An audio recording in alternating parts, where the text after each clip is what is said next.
I'm back out in my local woodland this morning and already things haven't gone to plan.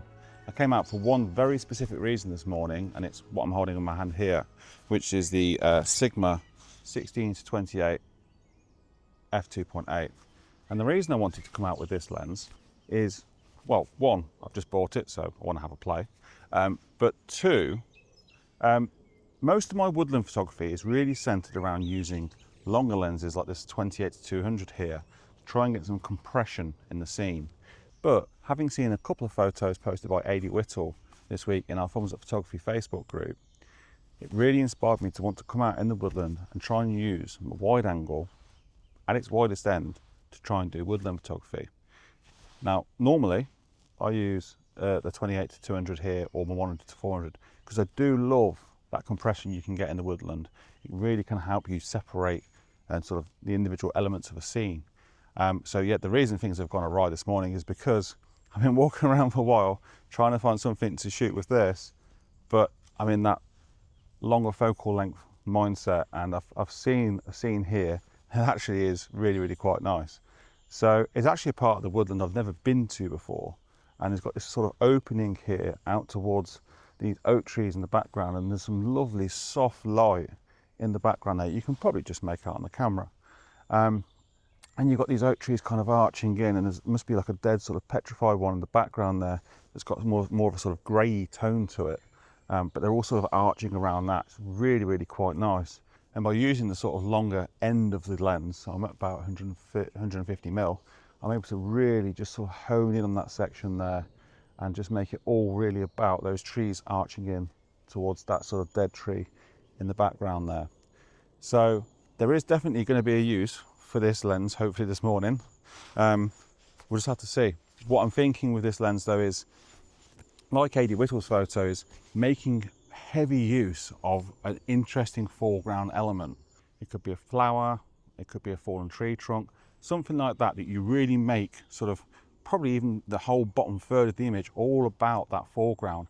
And actually the trees in the background really are kind of insignificant, they're more of a background to it. That's the plan. But as I say, I've been walking around for a while, but I've not seen any interesting kind of foreground interest, or where I have, the background's just been an absolute mess. So it's a bit of a struggle. I think I'm probably 3 or 4 weeks late to get the best out of this when, you know, the things like the bluebells and the wild garlic was out. You know, I could have really made some interesting foreground use with that, but that's all gone, and now all we've got really is stinging nettles, bracken, and that kind of stuff. So yeah, it's a bit difficult. What I could hopefully find, if I'm lucky, is maybe a fern with some light coming through and lighting up the fern, and then using the trees in the background, but I've not found one yet. But I'm keeping my eyes peeled anyway. But anyway, with regards to this shot, I'll pop it on screen, and I'm going to walk up this way and see if we can find something else.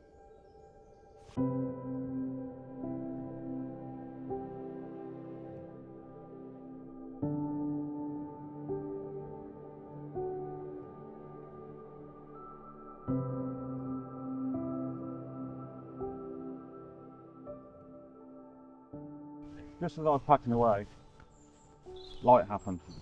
It looked beautiful. So I've gone for exactly the same composition, give or take. But yeah, just the way the sun's filtering through now, lighting up the leaves in the background, it looks absolutely stunning. So yeah, as I say, exactly the same composition. What I'm having to do though, because I haven't got my lens hood with me, I'm having to hold my hand just in front of the lens ever so slightly, just making sure my hand's obviously not in the frame. But yeah, if I just hover it around there, it's just stopping some glare on the lens. Oh, beautiful. Absolutely stunning. Okay, I'll pop on the screen for you now. I'd say exactly the same composition, but light.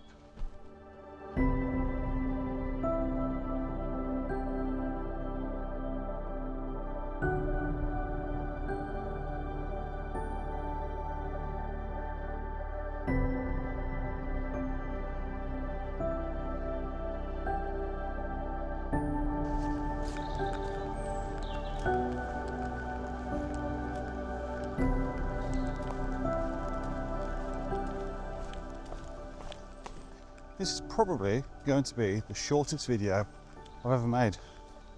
It's coming up to 8 o'clock now. The light's getting really quite harsh. Wind's picking up. So yeah, I don't think I'm going to get to use the wide angle lens today. I will come back and try another time though. From what I've seen so far though, I took some test shots at home just to check the sharpness. The Sigma lens, 16 to 28, very, very sharp, beautiful lens.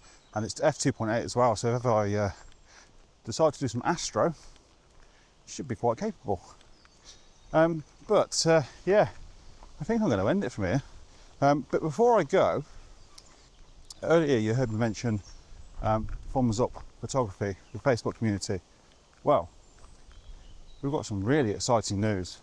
This Thursday at 6 p.m, the 29th of May, Thumbs Up Photography, myself, Gary, Steve, Colin, Dave, and somebody else, we're launching our own YouTube channel, a combined effort.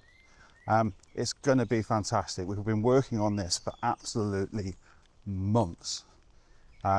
It's been tough trying to herd the cats together, you know, with regards to pulling videos together from all of us.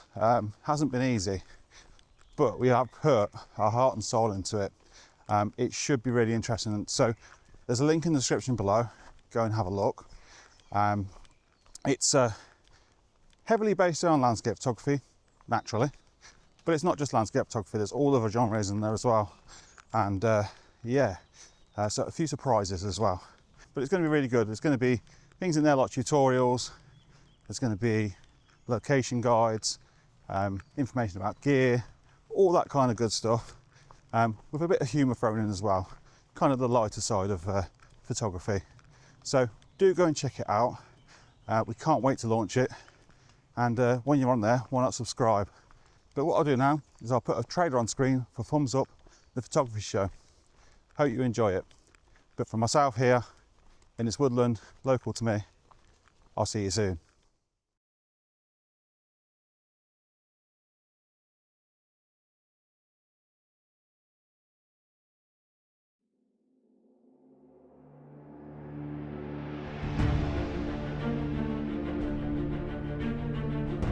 In a time when artificial intelligence threatens creativity, a photographic force emerges. From the creators of Thumbs Up Thursdays, an endeavor of epic proportions dedicated to capturing the moment, but mostly capturing each other's failures.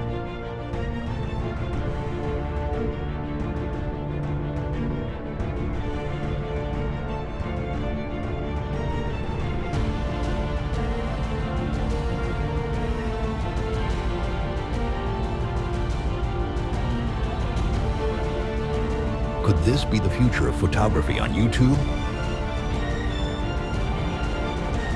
Or just the biggest shambles ever uploaded?